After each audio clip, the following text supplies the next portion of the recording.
هذا كعبارة عن شرح له لكتاب التوحيد، عبارة عن عدد من الدروس ألقاه عدد من المرات، ثم حاول أن يأتي ويجعله على طريقة حديثة في التدريس. قسمه إلى عدد، على اللي يسمونها الوحدات الموضوعية اللي تكون أسهل للطلبة من حيث الحفظ والمراجعة ومعرفة إدراك الباب.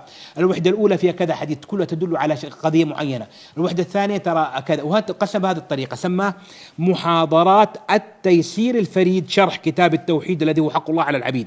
طبعا كتاب التوحيد الإمام محمد عبد الوهاب رحمه الله، وأما هذا التيسير الفريد فلأخينا الحبيب فضيلة الشيخ نور الدين فريد بن شوقي المصري وفقه الله. والكتاب ترى يعني من الكتب اللطيفة، وقد ذكر جملة من الشروح المعاصرة، قدم بترجمة للشيخ محمد عبد الوهاب، ثم بعد ذلك هذه ولدي تقسيم الوحدات، قسمها إلى 10 وحدات موضوعية كما ترى.